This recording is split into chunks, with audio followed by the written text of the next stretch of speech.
Hey folks, Doug Stein with PPE Advantage. I thought I'd take a moment this weekend, or a few moments, and try to explain the history, the presence, and the future of nitrile glove pricing, where it's been, where it is now, and where I predict it's going to go in the future. So I put together this Glovalytics chart, and I just thought I would run you by the pricing since March, since the beginning of COVID, take you up through present day, and then a little bit into the future. Back in March and April, I was paying about $3.75 a box for nitrile gloves out of China. In May and June, there was a pretty big uptick to about $5.50. July, there was a huge hiccup in the market about the second week of July, and the prices went up again to about $6.50 a box out of the factories. September continued its march, and we were running about $7.50 a box out of the factories in September. Obviously, there's going to be a huge jump in October and November. Top glove is going up 30% in October, 15% in November, which will allow all the other factories to draft behind them. They kind of set the pace in the marketplace, and they are basically out of capacity until 2022, as are most factories.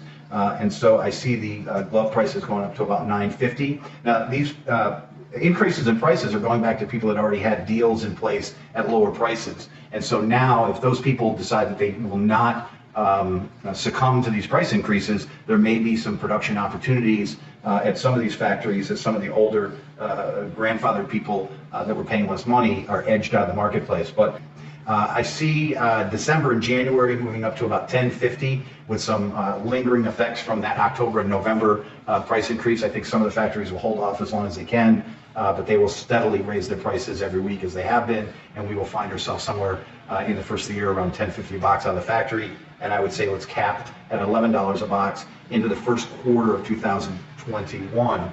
Again, most of the factories, the bigger factories, have pre-sold production all the way through 2022. They're anticipating new production lines to be added, but it's a big expense. It's a time-consuming project.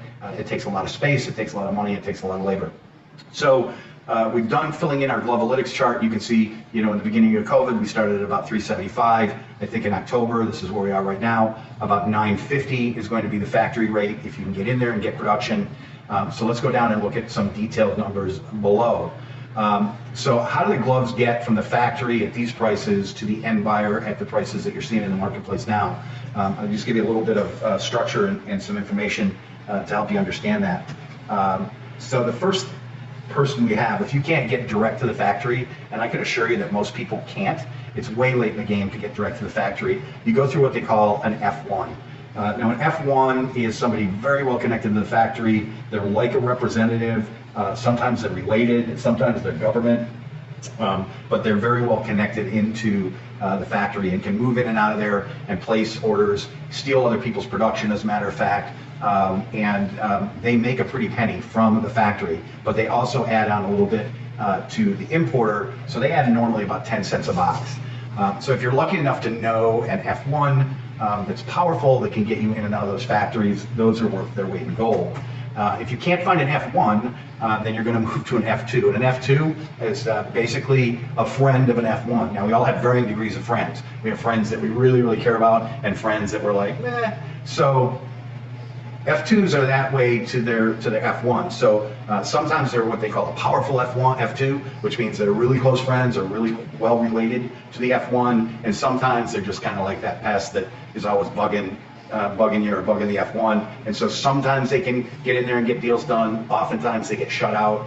But F2s, a good F2 is worth their weight in gold as well. They're a little greedier, not greedy, but they don't get any commissions back and kickbacks back from the factory. So normally they add about 15 cents on a box. That brings us to an importer like me, direct import.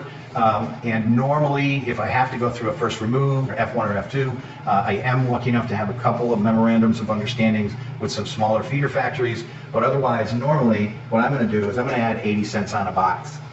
That's about as transparent as I'm ever going to get. And that's what I think is fair for the work, the education, the knowledge that I bring, and my team in China, my team in Vietnam, and the work we have to do to land a container of gloves. So we normally add about 80 cents, and that's our profit. Shipping and duties, I'm going to just throw in a number of 30 cents here, and I'll tell you where I got that number. About 30,000 to 32,000 boxes of gloves fit in a 40-foot HQ, which is a high cube. It's the biggest 40-foot, and pretty much the biggest container you can get. A container costs about $4,500 all in to book from pretty much any of these countries to the U.S. to LA. So we take 4,500 divided by 30,000 or 32,000, you get about 23 to 25 cents.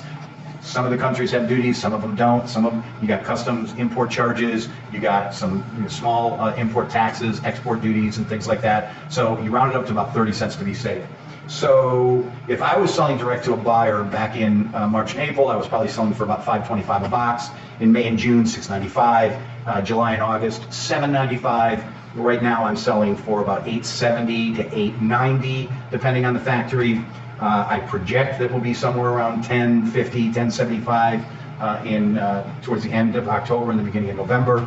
December and January, I'm probably going to be closer to $11.50, $11.95 if I can find production. And moving into next year, probably going to be looking at about $12, $12.50. So you wonder, how do these prices go from me or an importer to on-the-ground pricing? So if we take a look at the average on-the-ground pricing across these last 6 or 8 months, I think, if I'm not mistaken, on the ground in March and April was going for about $6.95. May and June, about $8.50. July and August, we were somewhere around $9.50. As you well know, in September, we've been floating between $12 and $12.50. I've seen some at $11. I've seen some at $13, some at $13.50. We're creeping towards that $14 mark, but we're sitting around $12.50 on the ground right now. $14.50 is my projection in October and November, and I have been predicting that for a couple months now. I actually thought it was going to be $15, $16, so I'm a little bit off on those. If you go back and look at my posts, I think December and January we're going to get closer to the $15, $16 mark. Into the first quarter of next year, my gut is for sure we're going to be in the $16 mark. If you look here, I want to show you a major change. So the markup between what they could buy gloves from me and what they were selling on the ground is like $1.85 a box, $1.65 a box, another $1.65 a box. Again, these are all like average, probably mean pricing, like it's not the lowest, it's not the highest. So you notice, between brokers and people with their warehouse costs and trucking costs and things like that, they're adding, about $1.85 to $1.65 onto the boxes that they're buying from us.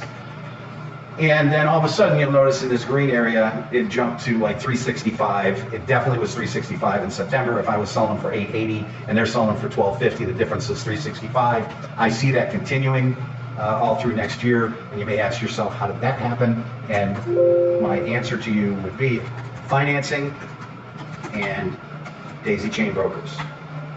Nice spelling though. So sometime in August and September, you probably noticed, you started seeing people going, don't want to put any money down, don't want to pay any money until it's here, we can help you, I have financing in place, come one, come all. And so financing became the thing. Attorney to attorney, 27 different acronyms, letters of credits, escrows, all sorts of SOPs. Well, what happened was people went out and found financing for PPE. In the very beginning, it was very, very difficult. It was the wild, wild west. Nobody knew if anybody was any good at going out and getting this stuff. Margins were very thin. The risk was very high. Now that it's settled and people have seen the money that's possible of making, financiers are stepping up, but they're wanting a lot for their investing. So understand that even if you do a letter of credit or escrow, somebody has to pay cash to that factory. So that money's got to come from somewhere. It comes at a price. And then on top of that, what you have is a bunch of brokers, and no offense to them, a lot of them are doing a great job and a great service, but every time you add a broker, you're adding 20, 30, 40, 50 cents. And some of these deals have 4 or 5 different people involved. So it's interesting that you would think that a fairly sophisticated buyer, ready to spend $2 or $3 million is going to go on LinkedIn and find somebody that was a real estate agent 6 months ago and trust them to bring a $2.5 or $3 million deal to fruition, but those things are happening. But I just wanted you to see where this big jump occurred from July and August as financing and more brokers got into the marketplace here. So that is where I think we came from, where I think we are, and where I think we're going. I'd love to hear your comments. I'm sure there's a lot of opinions, And again, once you do these videos, they're here for life. So if I'm wrong in March and April, you can all come back to me and tell me I was full of it. Otherwise, you can say, hey, thanks for the heads up. Have a great weekend, y'all. Stay safe.